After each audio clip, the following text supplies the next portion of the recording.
Welcome to Secrets from the Saddle podcast. I'm Sylvie, your host, fellow cyclist, bike club founder, cycling coach, bike race junkie, just truly super passionate about cycling.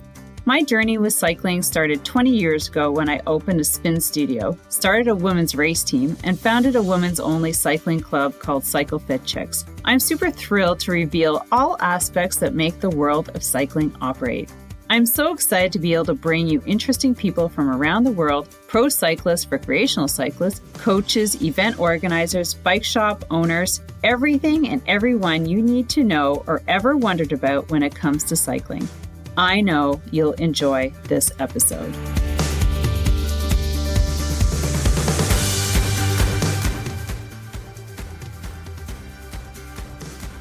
Hey, welcome to another episode of Secrets from the Saddle, all things cycling with your host, Sylvie, and this is my episode here on Friday, and today I'm going to talk about, with cycling and with coaching, you have your clients, or maybe it's yourself, that go through their very first event. Right? It could be a time trial, it could be a crit, it could be a road race, it could be a gravel race, but the first event. And I wanted to share with you my first event. So it's not my first event. I started coaching about 15 years ago, and I got my level 3 about 10 years ago. And my last racing season was 2013, and that's when I hung up my bike. And it was also the time that my Masters women's race team kind of folded after 8 years. And people change, people want to do different things, and that's totally cool. And but last year was a year that I was like, okay, I'm going to start back racing. And I started training a bit at the winter, like January, and then COVID hit like pretty much February, March. And so that didn't happen. And then I'm like, okay, I decided to train through the winter on Swift, and like many of us who got our first trainers and got our first account, did we get onto Swift and start training, right? Just raise your hand. Was that you? Oh yeah. Have you been on it for years? Maybe, yes. So that was my first experience, and I decided that I was going to do 6 hours a week of training. That's it. That's all my time could allow. And it was the most amazing feeling coming back into the season in the spring and being like, just feeling like a rock star over a sloth, right? like I need to drag myself off the couch. But so this what gave me true motivation. And it's funny, like, I've trained for years and I've raced for years, and back then we did training, but it was not like Swift training. That just took it to a whole different level. Can you agree? Like, it's just amazing. And also having more structure. It had been a long time. Coaching people for sure, but coaching yourself is a different thing. So when we had our cycling event, our Cycle Fit Chicks time trial event, my friend Nick came, and he has a time trial event in Montreal every Saturday. And basically, he's like, here, Sylvie, here are 8 registrations forms for you and a couple of your friends to come down and participate in our event. And I was like, oh my gosh, this is where I'm going to start. So I rallied up 4 or 5 other girls to come with me. We sat together, I put together some training. It was basically time trial, 15, 18 kilometers, so we can all ride that much. It's just riding at effort, right? Riding at your zone 5 is the difference. Getting out of your comfort zone that way. So I'm just going to go over, my experience.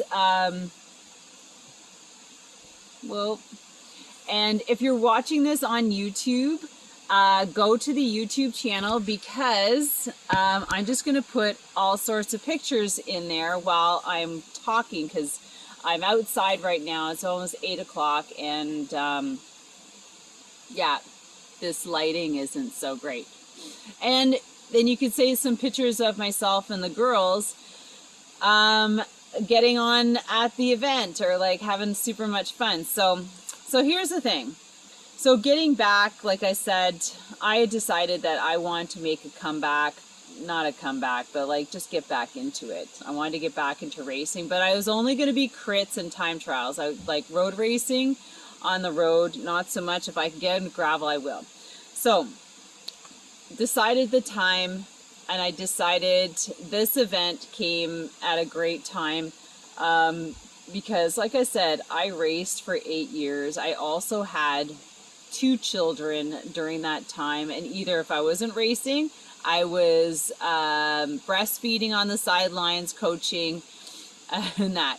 And I've always loved cycling, and I love cycling racing. I just love it. Like, I love the strategy. So when this came, and you know what, and it's also really, it's so much more fun to do it with friends. However, for whatever reason, cycling racing provides a massive intimidation factor for women. Not so much men. You can convince a guy to go race with guys and he'll go do it.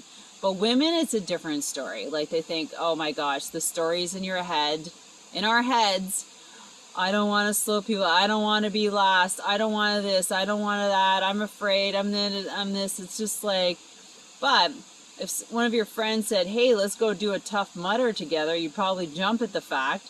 Or let's do a 5K running race, you probably jump at the fact. But let's go do a time trial, 15 kilometers? Whoa, oh my gosh, no way. Anyways, I was super excited because one of the most fun things, as you know, as women, is doing things together. I mean, I spent a lot of time racing by myself, and that was fine at the time. Now it's nice to have women who are motivated and interested in being competitive and trying something different. So that's it. There were 6 of us. We put together a little bit of training, and just so certain things for a time trial you need to work on is your sprint start, your turnaround. So you're slowing, feathering the brakes, turning around, and accelerating out of the turnaround. Smooth pedal stroke, 90 RPM, holding a really strong tempo with regards to that. You know, this course was flat. My course, my time trial course, is not flat. It's hilly, and you have to use every gear on your bike. So this one's a bit different. So it's holding a strong tempo. So we practice those specific skills. So we started with the skills, and I knew that I've ridden with these girls, they're fast. So then it's like, okay, let's go out and time ourselves for a 15K TT, like a flat TT. And there's one in our region, or our city, that we can go do. So we went out and did that, and also giving them other things to do. And then the week of, okay, so these are the things we need to do. We need to travel to this event. It starts at 8 in the morning, and we're in Ottawa. So what are we going to do? We're after going to get up at 4 in the morning and leave. And so we can get there with ample time to unpack, like get dressed, fuel, warm up, event, so if you're one of those people that's like just arrives at the time, like maybe half an hour before the event, and you go into your event stressed, that's not me. I literally do like to get to my event 2 hours beforehand, because especially a time trial, you really need to be warmed up. I mean, warmed up, ready, like a little bit sweating, to be 100% ready to start at 100%, right? So warming up is super important for a time trial over any other of the races. And so you have to time yourself. And some people are like, oh my God, I don't want to get up at 4 in the morning. Well, what's the big deal, you know? Especially when you're doing it with friends. So you have to backtrack from the start of the race, your 2-hour window to get ready, warmed up, fueled, whatever, your travel time, and you know, it just goes back. So what we did is a couple of us stayed at one of the girls' place, and one met us at 4 in the morning. We packed the car and we took off. So, and then we got there at 7. It started at 8. So that was kind of squeezing it, in my opinion. But anyways, it worked out. And then the other thing, so that was the week. The day before every event, you always go and spin out your legs. Now, the other thing about it is having a fun factor. Like, it has to be fun. You have to be having fun. So when I coached, there was always, like, new girls. There was the first race of the season was either at Calabogie or Mosport, and they're on race car tracks. I said, this is our first race. We're going to prepare for this. And then after this race, if you're feeling like you hated every moment of it, this sucked, and you just like don't want to do it, then this is a great this is basically a test to find out if you like racing. Because if you didn't like this and you didn't feel energized and sparked and like super motivated and just had fun no matter where you were on the course by yourself with people, and you wanted more, racing is not for you. And it's okay, because cycling racing is fucking intense. And I'm not just saying bad intense, like any kind of competing is intense, but you have to like this kind of intensity. Okay, so it's not like running. You can only go so far so fast. Cycling racing is like, the intensity is full on, depending on what the race, from start to finish. And there comes tactics and skills and I want to say smarts, like being smart on watching what's going on. So like street smart, road smart, so that you don't crash. You have to be aware, you have to be full on, and it's really much different than a lot of other sports. So that's probably why a lot of people don't gravitate to, because they're just so afraid. However, there's a learning curve just like everything else. So there has to be a fun factor, and you know, like after you do that event, so after I did that event, everybody was having fun and really enjoyed it and wanted to do more. And that is a great indicator that somebody's going to stick around and do the work and be motivated to do more events. So yay, thumbs up. We are all on that same page when we finished. Now, the event, how was I feeling? I felt really good. I had a superfood nutrition. Like I've been using a product line of products for a very long time, for about 9 years. Halfway through my cycling career, did I start using these products, because it's been like almost 10 years that I haven't been racing. And I just had set myself up. So here's another thing on nutrition if you're going to race. And this is another thing people are like, ugh, what are you talking about, you know? So I was taught by my coach, and if you want, you go to Joe Friel, and you read his book, and he talks about nutrition. You talk to other racers, and we start eating 4 hours before our event. The reason is because we need so much energy storage for an event that you need to have consumed so much and already digested before this event. You can't like eat what I ate directly before and expect to not barf on the course. So starting 4 hours ahead. So we started at 8. So luckily we had to get up at 4. So we started eating at 4, and then you eat again, and then a little bit before the race. So about, close to 600-800 calories. People are like, what? I'm like, what? Yeah. So then you'll never ever bonk.